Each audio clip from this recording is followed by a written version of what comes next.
Good morning, everybody. I'm Liz Clark with the Professional Development Services Branch, and I'd like to welcome you to today's webinar. Our speaker today is Dr. Jim Roth. Dr. Roth is a distinguished professor and director of the Center for Food Security and Public Health in the College of Veterinary Medicine at Iowa State University.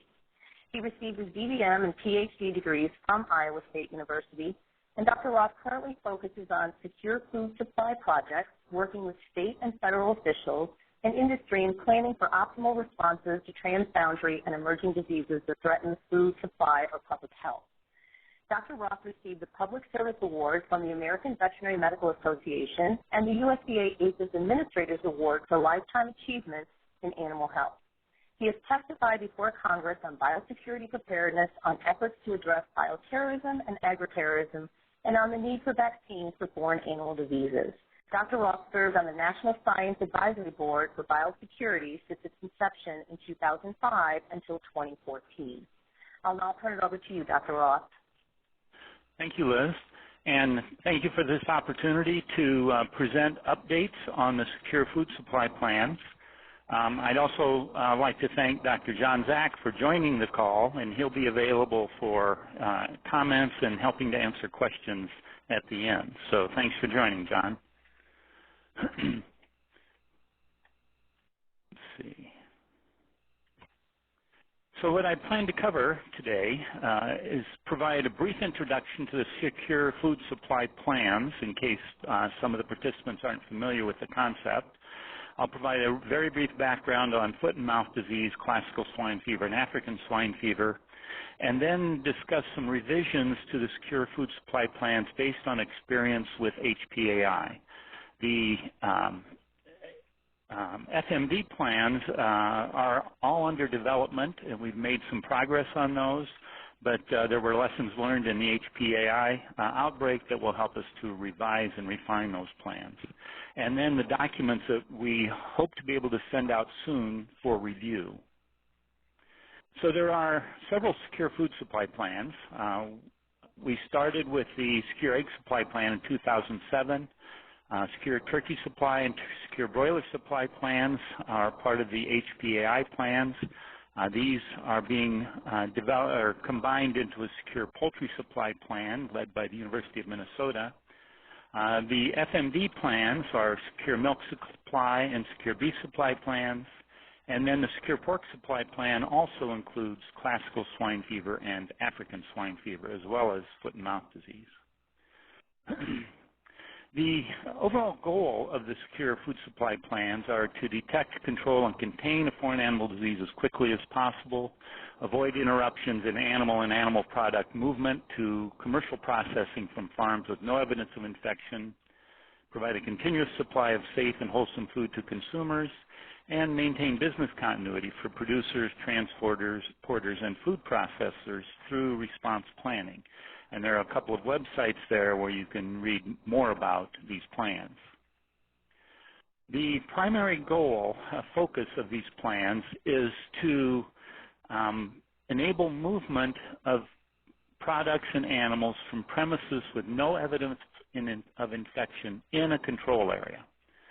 This picture shows several overlapping control areas. These are fictional, but they're not unlike the control areas that we had in Iowa for HPAI. In the center of every red circle is one infected premises. The yellow circle is 6.2 miles radius around that premises, which is the minimum size for a control area in a foreign animal disease outbreak. A 6.2-mile radius encompasses 120 square miles in one circle. So in a livestock-dense state like Iowa, that can include a lot of livestock and poultry premises. So the focus of these plans is to develop plans where these premises in a control area can demonstrate they have no evidence of infection and have adequate biosecurity and surveillance to be able to get a permit to move their animals and products outside of the control area to market. Now, that's the initial focus of all of the secure food supply plans. These plans are a partnership between industry and state and federal officials and academia. The state and federal officials review the plans and help provide input on the information they need to see to be able to do their job to help control the foreign animal disease. Industry provides input on the information they want to see to be assured that the foreign animal disease is being controlled and what it's possible for them to do ahead of the outbreak and during the outbreak to control the disease, but also to continue to provide food for the American public. The academic partners, and you can see listed here Iowa State, University of Minnesota, Kansas State, and UC Davis, our role is to help draft the plans, listen to the input, circulate the drafts to the working group members for further input, review and suggest improvements, and then revise and pilot test. So our role is to help develop the plans, but the input for the plans comes from industry, state, and federal officials. All of these plans are based on current capabilities and will evolve with science, completion of risk assessments, and any new capabilities such as new diagnostic tests or new vaccines that may come along. It's very important to remember that the secure food supply plans are guidance only. Responsible officials will make decisions based on the events during the outbreak, but it's helpful to have a group think through these situations and come up with guidance before the outbreak.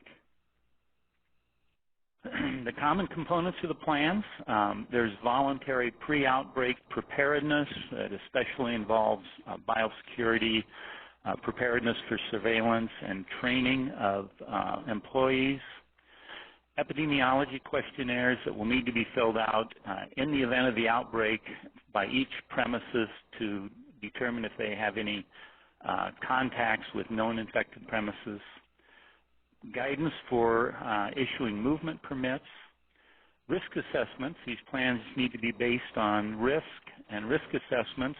Some of those are completed and some are still in process. As risk assessments are completed, that is taken into account and the plans may be revised based on that. And then training, both before pre-outbreak and post-outbreak, training to enable everyone to meet the requirements of the plans.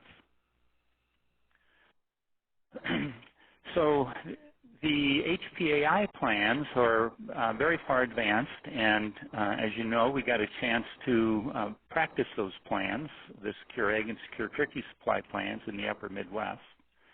The FMD plans are still under development. They're actually more difficult for some reasons I'll go into, and we're still developing those. And then the experience during the HPAI outbreak has led to some things that we will work on changing and updating. So what went well during the 2014-2015 HPAI outbreak?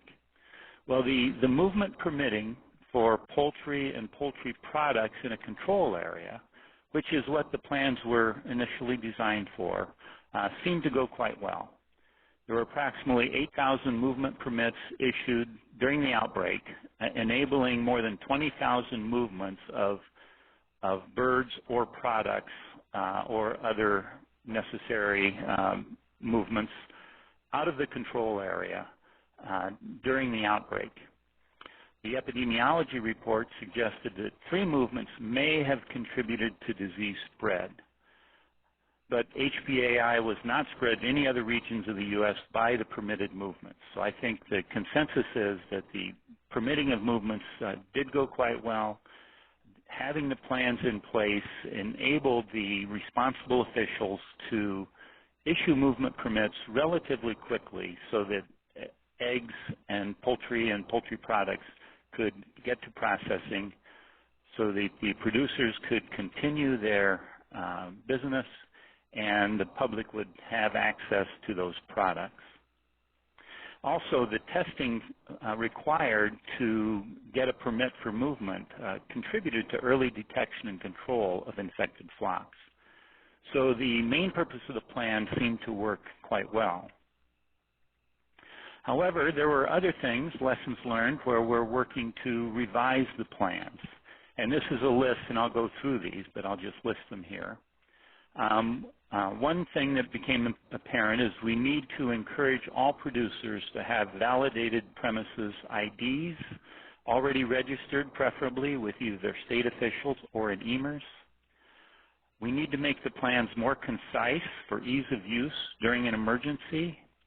We are working to change the approach to biosecurity based on lessons learned.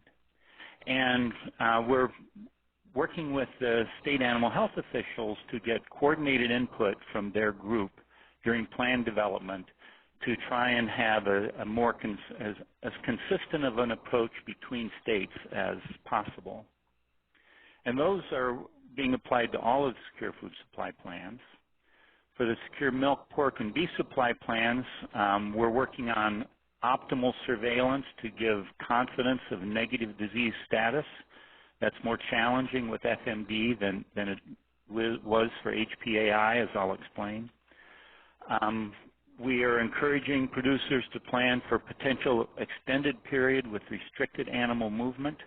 Because of the challenges with especially FMD, it may be a while before movement permits will be issued, so producers should have contingency plans to care for their animals if they're not allowed to move for a period of time, and emphasize the need for rapid vaccine availability for foot and mouth disease and classical swine fever for quick control. So first of all, the validated premises ID. Validated PINs, including GPS coordinates of the animal facility, is essential for receiving movement permits. And this information needs to be in EMERS in order to issue movement permits. It was discovered during the HPAI outbreak that some of the premises ID information was located at the owner's address, not at the address where the animals were located, and that caused some delays. So the more that we can get premises signed up ahead of time with validated prem IDs will help in any outbreak. So as part of the plans, we're encouraging all producers to have their premises registered, either with state officials or in EMERS when EMERS is ready. And the state officials need to be able to transfer that information to EMERS when the time comes of an outbreak. And USDA is in the process of enhancing EMERS for data management and issuing of permits during an outbreak. We are working to make the plans more concise for ease of use during an emergency. The plans, the original plans, as we developed them, became quite long. And during an emergency, when everybody's very busy, it can be difficult to follow those plans. So we're working to summarize key information in the plans so that they're concise and organized to facilitate use during an emergency. We'll keep the plan short by referring to other documents. The current plans tended to have all of the information in the plan, but by referring to other documents, this facilitates maintaining consistency with existing policies, because many of the policies are already in other documents. Then when these other policies are updated, the plans will automatically remain current by referring to the other documents which can be updated. There's a lot of good science that went into developing these plans, and that science will be maintained and kept as addendum or appendix to the plan. So the science will still be available, but the summary plans, we're working to make them concise and easy to use during an outbreak. For the revision of the secure egg, turkey, and broiler supply plans, this is being led by the University of Minnesota Secure Food Supply Team. They've been requested to produce one secure poultry supply plan instead of 3. This was requested by the state animal health officials and Dr. Zach. That secure poultry supply plan will accommodate differences for various types of flocks and commodities. and the previous science behind the plans will be maintained. And when the University of Minnesota has made more progress on this and is ready, it would be a good idea to have them present a seminar or a webinar to this group on the revised plans. Oops. The secure milk, pork, and beef supply plans are being revised. That's being led by our team here at Iowa State University. The Secure Milk Supply Plan was initiated in 2009 for foot and mouth disease, focusing initially on movement of milk, but also we need to have movement of animals and other essential materials that have to move out of a control area or into a control area. The Secure Pork Supply Plan focuses on movement of animals, and it covers foot and mouth disease, classical swine fever, and African swine fever. The Secure Beef Supply Plan is the most recent plan we've been working on. It's for FMD and focusing on movement of animals, especially initially movement of animals to processing from feedlots. First, a very brief background on FMD and CSF and ASF. FMD, as I'm sure everyone knows, is a highly contagious disease. It's present in 96 countries in the world, so it's out there in many countries and is a constant threat to our agriculture. The U.S. has had 9 outbreaks of FMD between 1870 and 1929. All of these outbreaks were controlled successfully by stop movement and stamping out. However, we can no longer count on stop movement and stamping out alone to control foot and mouth disease. We have very large herds that are too large to stamp out quickly. We have extensive movement of animals. We have areas with very high livestock density, public resistance to stamping out. Carcass disposal issues would be a huge problem if we did stamp out the large herds. And we also have a very large population of feral swine and deer that in many cases can move relatively freely between herds and spread disease either as fomites or as infected individuals. There is a big difference between the options we have for control of avian influenza and the other diseases. HPAI really has to be stamped out. It has a high fatality rate, it has potential to be zoonotic, and it continually mutates, making vaccination very difficult. However, for the other diseases, for FMD and CSF, we do have the option of allowing animals to recover if it's not possible or desirable to stamp out all of the infected herds. FMD, CSF, and ASF are not food safety or public health concerns. They're bad livestock diseases, but they're not a concern for human health.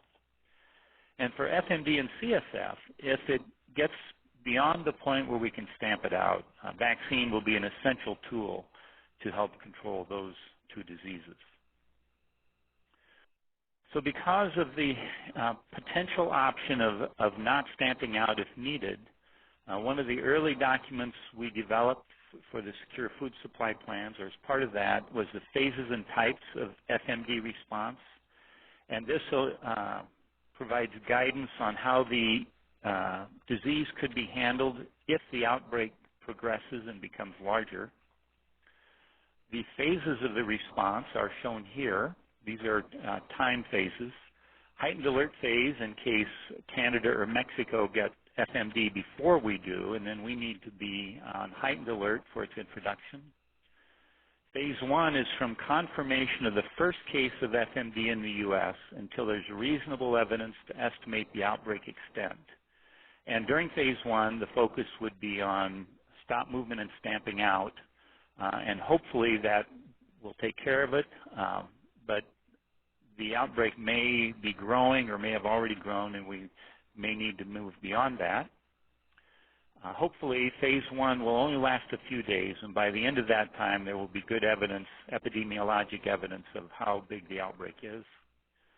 Phase 2 is surveillance and epidemiology, provides timely evidence of outbreak extent to support decisions by incident command.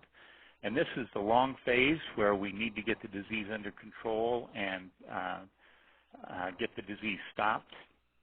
Phase 3 is recovery, where it looks like the disease is eradicated and we need to do surveillance to prove that to ourselves and to our trading partners.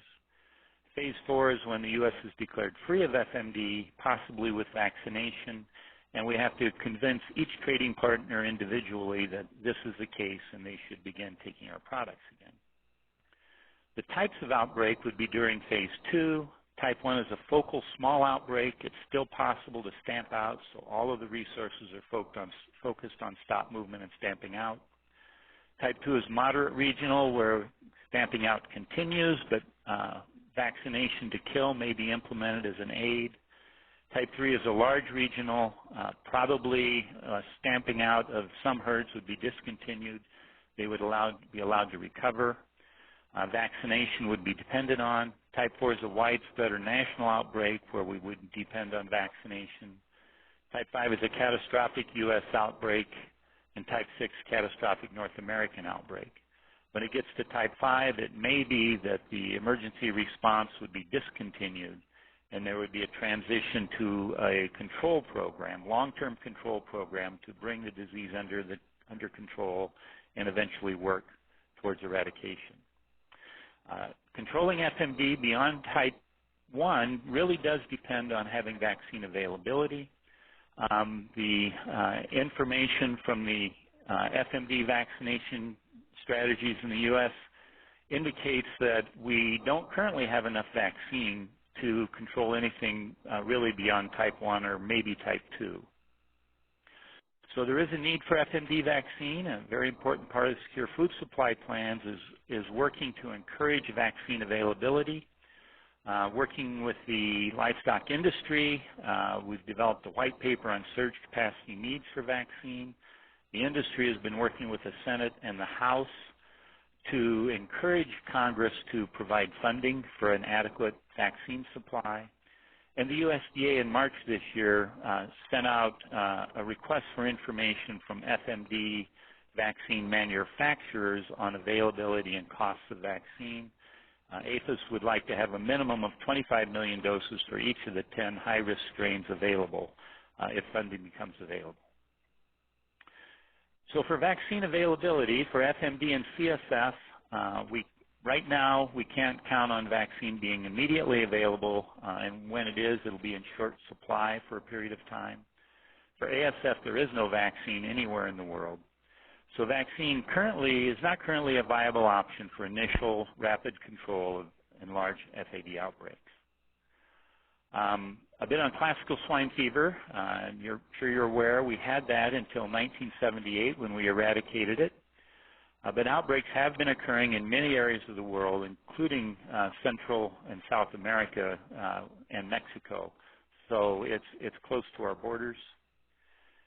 African swine fever used to be limited to Africa.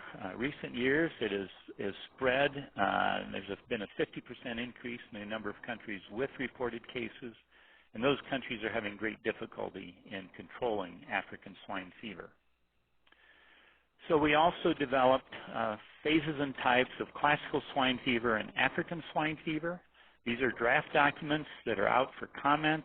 The website where you can read these documents are at the bottom of this slide, and we'd appreciate any comments anyone might have on these documents.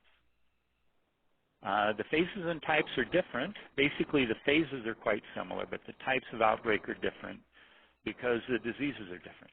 ASF and CSF only affect swine, whereas FMD affects all cloven-hoofed animals. The lack of vaccine for African swine fever increases the importance of rapid detection and aggressive measures to stamp out infected herds. For foot and mouth disease and CSF, if it gets out of control, we can eventually get vaccinate to suppress the disease, and then move to a control program. But without a vaccine for ASF, we may as well just aggressively stamp it out until it's gone. There are differences in virulence of strains, stability in the environment. African swine fever can be quite stable in the environment. And the rules, the OIE rules on regaining disease freedom are very important. So for the secure milk, pork, and beef supply plans, we have working groups set up, and the working groups consist of academic partners, people from the industry, disease experts from the industry and producers, and state and federal officials. The working groups are a little different between the plans, but in general, there are working groups on biosecurity, on surveillance, to demonstrate lack of evidence of infection, to enable movement, data collection, management, and sharing. Risk assessments are being completed. Some are already completed for these plans. Communications working group on especially communicating to the public on day one of the outbreak about the diseases and the plans. Managed movement working groups. Management of an infected premises working group. If we get to the point where we don't stamp out infected premises, then we have to manage them through the disease process. And then packer and processor working groups, because the packers and processors are absolutely critical. They need to keep processing or everything grinds to a halt. So we need to work with them to see what information they need and their willingness to continue to process animals and products. So the changes or updates to the plan that are being made based on lessons learned with avian influenza. One is the new approach to biosecurity that is being developed. The experience with HPAI and commercial egg layers and turkeys has reduced some confidence in biosecurity in those industries. Also, there's reduced confidence of biosecurity in the swine industry based on the swine enteric coronavirus disease, which has spread to 35 states in spite of the biosecurity, and Seneca Valley virus in swine, which is spreading in spite of biosecurity. And it's very difficult to have effective biosecurity to prevent FMD infection in livestock dense areas in animals not totally confined indoors. So we are working on new approaches to biosecurity to optimize biosecurity, recognizing that biosecurity is difficult. The original Secure Egg Supply Plan had a prescriptive, detailed, universal biosecurity checklist for all egg production premises. And that checklist was based on current industry best practices. I think there were 45 or 6 items in the checklist that 10 poultry veterinarians ranked, and those from a list of biosecurity practices from 4 large egg production facilities. But the biosecurity for the egg industry did not work as well as we had hoped during the outbreak, especially in Iowa. So we're working on revising those plans. The checklist did not account for the increased biosecurity needed for a new highly contagious disease. It did not account for premises-specific variables and did not sufficiently emphasize the need for continuous on-site monitoring of compliance with biosecurity practices. And this is data that many of you have seen, I'm sure, from the outbreak in Iowa. In a 2-month period, we lost 31.5 million poultry in Iowa, mostly layers in confinement. There were 77 infected sites that those 31.5 million birds were on. Only 6 backyard sites were infected, but 71 commercial sites. And the evidence is that it seemed to spread between commercial sites because the biosecurity apparently wasn't adequate. And we don't know if it was the 46 biosecurity steps that weren't adequate or if the compliance with those biosecurity steps was not 100%. And biosecurity only works if everyone on the production site understands the importance and follows those protocols all the time, which is probably the hardest part of biosecurity. And biosecurity for a novel infectious disease has to be more stringent than biosecurity for endemic diseases. Biosecurity is expensive and it's inconvenient for everyone. Livestock and poultry producers implement the level of biosecurity needed to protect from endemic diseases, and they have to do that to stay in business and remain profitable. However, for endemic diseases, there is herd or flock immunity to most of those diseases, which means that there's low levels of pathogen shedding in an immune herd, or maybe no shedding, and high levels of resistance. So it takes a high dose of pathogen to infect a resistant animal. The routine level of biosecurity may not be sufficient to protect from a newly introduced highly contagious disease like swine enteric disease, avian influenza, FMD, CSF, or ASF. There's no herd or flock immunity.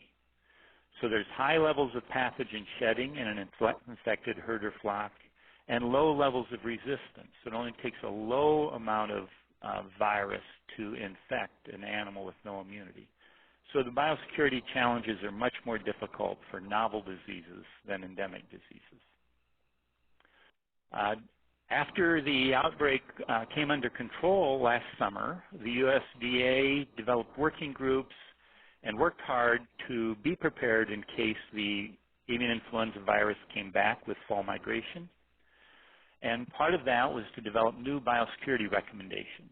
And by early fall 2015, those recommendations were available. They emphasized concepts that should be strongly considered for implementation in all commercial operations. Key concepts were a biosecurity officer, site-specific biosecurity plans, line of separation for each building, a perimeter buffer area, and plans to mitigate all potential sources of virus crossing the line of separation, not just specific high-priority individual steps, but look for ways to mitigate all potential sources of virus. And these plans for the poultry industry are now being considered for revision and incorporation into the National Poultry Improvement Plan. So the principles of biosecurity for all of the secure food supply plans. It's the producer's responsibility to keep their animals from becoming infected. This is true for endemic diseases or new emerging diseases, and this has always been true. A site-specific biosecurity plan is needed and must be adhered to by everyone all of the time to be effective. The biosecurity officer with expertise in infectious diseases and production animal agriculture and familiar with the facility should develop the plan and monitor to ensure that it is continuously followed. For animals housed totally indoors, the walls of the building should be the line of separation, separating the animals from all possible sources of infection. For animals housed indoors, the area around the buildings is the perimeter buffer area where human and vehicle traffic have taken steps to mitigate the potential for contamination. So anything that enters the perimeter buffer area should be cleaned and disinfected before entering. Animals with access to outdoors are more difficult to protect from infection, but the line of separation contact can help. You have a line of separation around the area of the premises where the animals are located, and nothing should cross that line that can introduce infection. But that is more challenging with outdoor house animals. We also developed a biosecurity self-assessment checklist with these items on the checklist and ask each premises to self-assess and whether they have these biosecurity items in place, in progress, or not in place. And we developed poultry biosecurity officer information manuals in English and Spanish that help provide some guidance for the biosecurity officer as they develop a site-specific biosecurity plan. We're developing similar documents for the secure milk, pork, and beef supply plans also, with the self-assessment checklist and the officer information manuals. And those should be ready before too long, ready for review. The perimeter buffer area concept is aimed at reducing virus entering and contaminating production sites. Complete exclusion of the outdoor area, virus from the outdoor area, is not possible, especially when it can be carried by wild birds. But reducing the virus load in the outside environment will reduce risk. This shows a conceptual perimeter buffer area and line of separation for animals housed indoors. The light blue area is the perimeter buffer area around the buildings. The buildings are in green, and the red line around the buildings is the line of separation. Here we have vehicles that might enter the premises through an entry gate, and as long as they don't cross the perimeter buffer area, it's not essential to have them cleaned and disinfected. So this driveway has to be considered to be contaminated. Any vehicle or person that accesses the perimeter buffer area would need to access through an access point where the vehicle can be cleaned and disinfected, or the person can change into clean site-specific clothes. So that can greatly reduce the need to clean and disinfect routine traffic onto the premises if you keep them out of the perimeter buffer area. And cleaning of vehicles and trucks can be quite difficult, especially in the upper Midwest in the winter. The employees that walk through the perimeter buffer area may still become contaminated on their boots or clothing. So before they cross the line of separation, they have to enter through a biosecure entry procedure where they change boots and outer clothing, step across the bench, or have some mechanism where they then put on barn-specific boots and clothing, wash their hands before they enter the building. Now, for outdoor facilities, as I mentioned, that's a much greater challenge. This shows an outdoor livestock operation with the red line around it as the line of separation. And the production site should treat that line of separation as perhaps like the walls of a castle with a moat. Don't let anything across that line of separation that might introduce introduction. The production site controls that line of separation. They can't control the traffic on the roads, but they can control the line of separation to attempt to protect their herd from infection.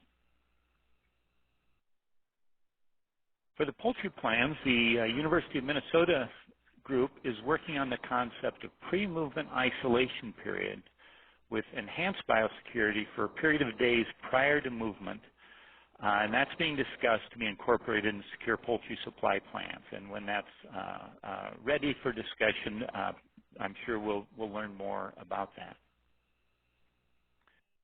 Another lesson learned was the consequences of delayed stamping out. Because the outbreak spread so fast and the facilities were so large, it wasn't possible to stamp out the infected poultry very, very quickly. But after the outbreak, the USDA state and industry officials have agreed that stamping out of HPAI should be accomplished within 24 hours of diagnosis to prevent high virus loads.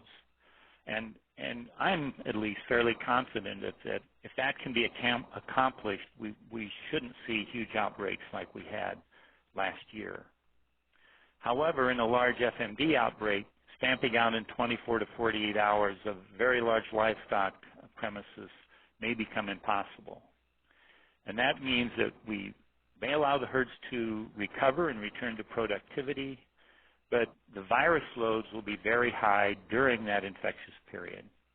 So we will need rapid biocontainment response to attempt to biocontain the virus on those premises during that period of very high virus shedding. Another important development during the HPAI outbreak is that the National Association of State Animal Health Officials developed a consensus statement to facilitate uniformity between states. One of the characteristics of our emergency response system is that each state has authority over the premises in their state and for issuing permits for products and animals to come in and out of their state.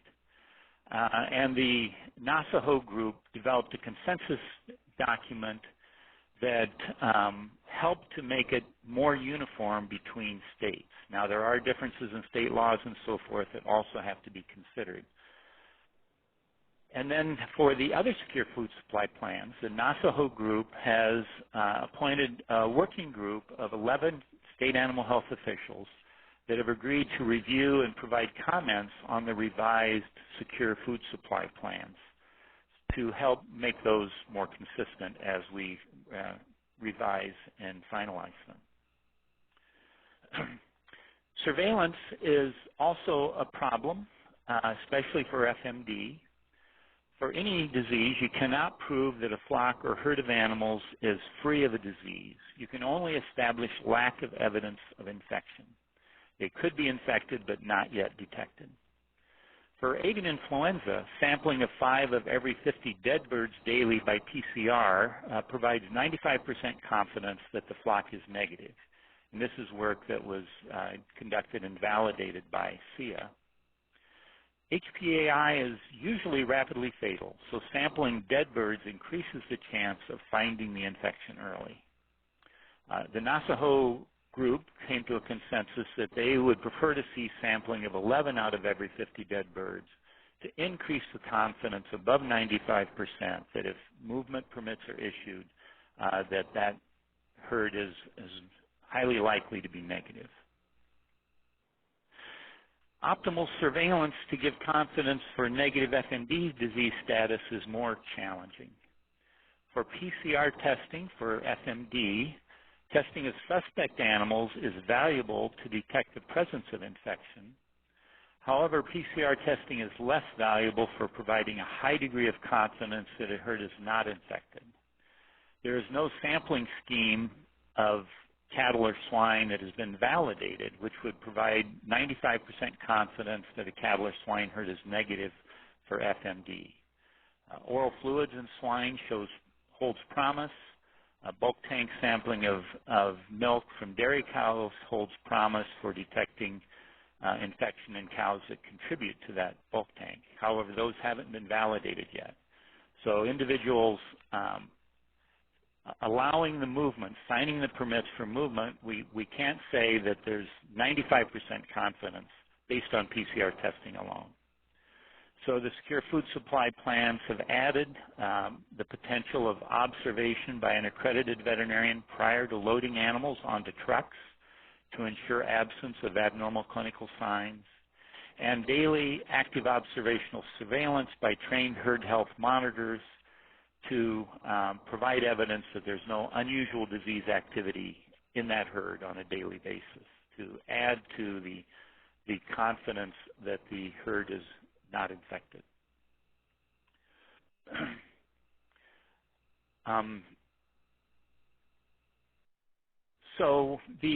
For the livestock industry with foot and mouth disease, we are recommending that they plan for extended periods with restricted animal movement. Because of the increased challenges of biosecurity with herds that have access to outdoors, the challenges with providing surveillance at 95% confidence a herd is negative, it may be a while before producers with negative herds may be reluctant to receive animals from a control area.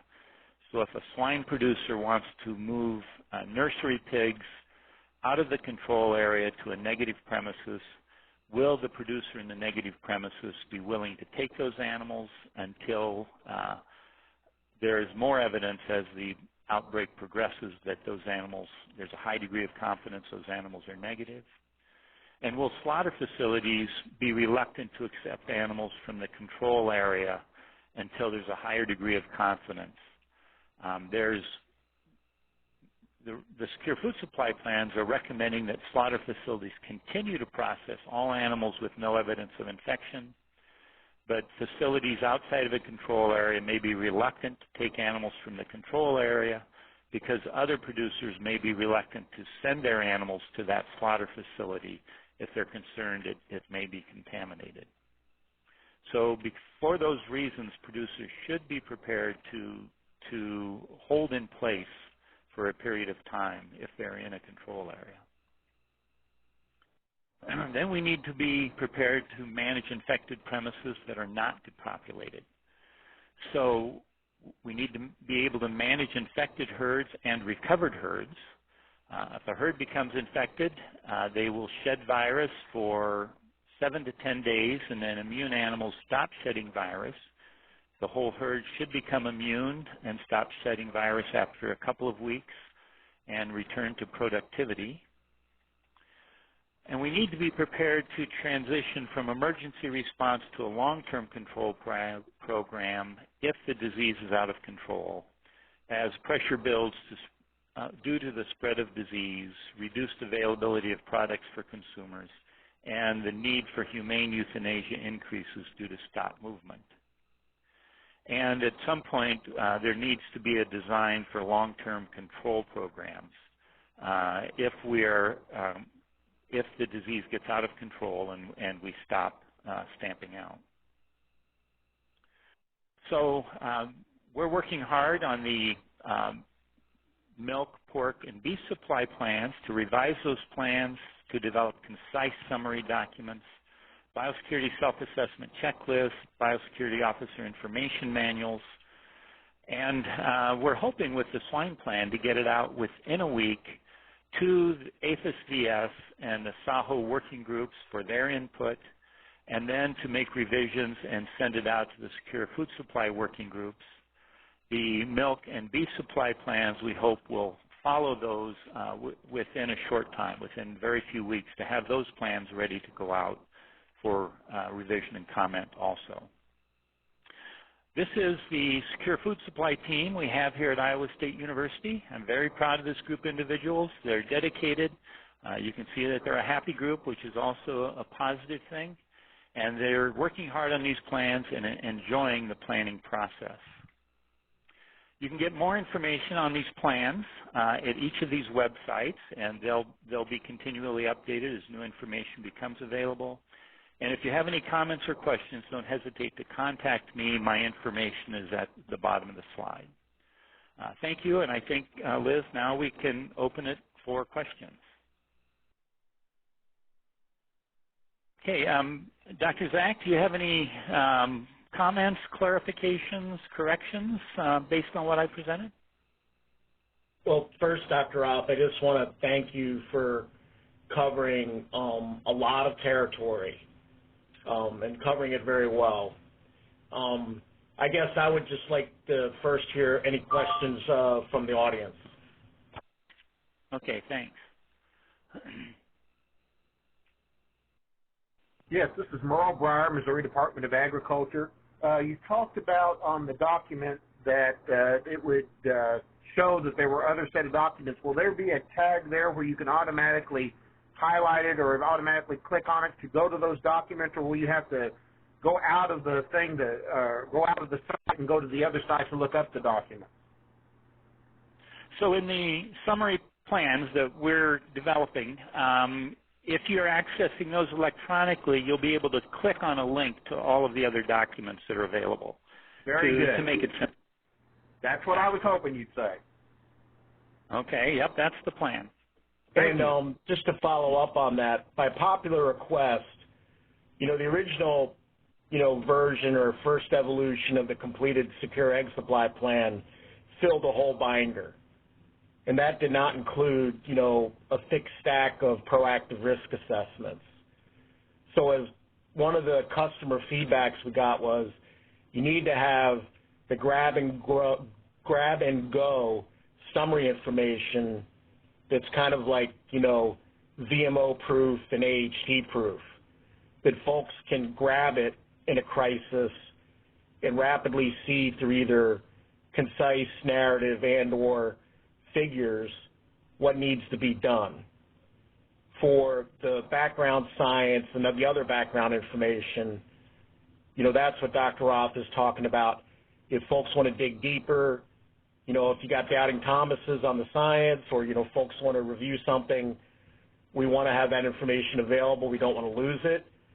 but we really want to concentrate on that grab and go for both an exercise and, God forbid, a real-world event where folks are going to turn to these plans, in a crisis.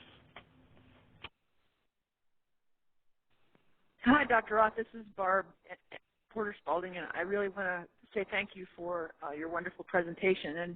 And obviously, I'm very interested in allowing VS folks to also dig into more of the details, plan by plan. But my question for you is sort of what is the vision of the different secure supply planning groups as far as piloting and implementation, to try and really get some real-world practice out there on the ground to see whether those plans will work. I know the pork supply planners have been through one round of implementation sort of pilots, and they'd really like to try and do more. What do you see as far as the other plans and visions for piloting and exercising those secure plans?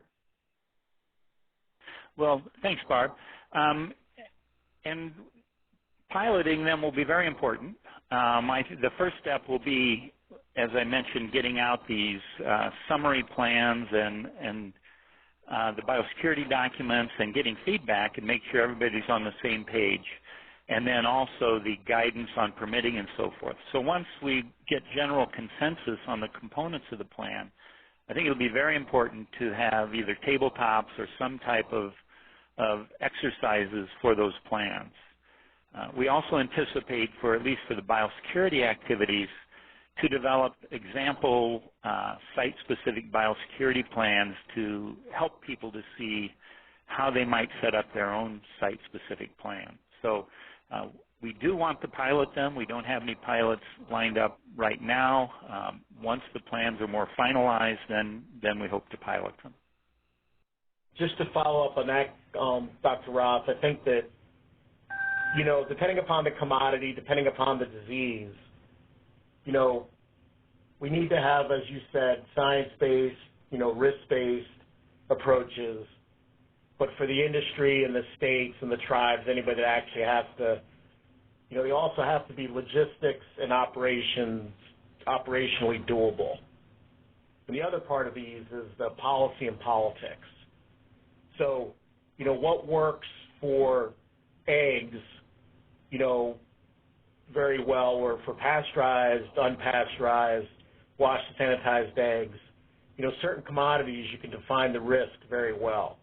But as you suggested, some of the live animal movements for some diseases, you're not going to have that confidence for the risk. So I think you went over very well, the different types of diseases and outbreaks and the different phases of an outbreak where, how you would permit, whether it was a general permit, specific permit, continuity of business permit.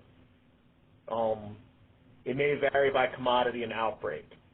And I think for everybody at home that's ever played in one of these, you all know that you're better off starting with somebody that's done a lot of homework on these issues ahead of time rather than starting out with a blank piece of paper. So I think that the most advanced of these plans that is actually being implemented is the secure, egg supply, coming into focus as a overall secure poultry supply plan that would include some of those harder movements to include live poultry. A huge key component here is stakeholder engagement, and by stakeholder we mean the producers, the owners, the growers, the companies, the processors, the states, the tribes, everybody that has a stake in animal disease control, and that everybody has a stake in animal agriculture business. Because, what we're really talking about here is how to best manage a highly contagious or foreign animal disease outbreak where you have to manage not only the infected premises, but you also have to manage any premises that's caught up in a control area, which is a regulatory intervention, which is very disruptive.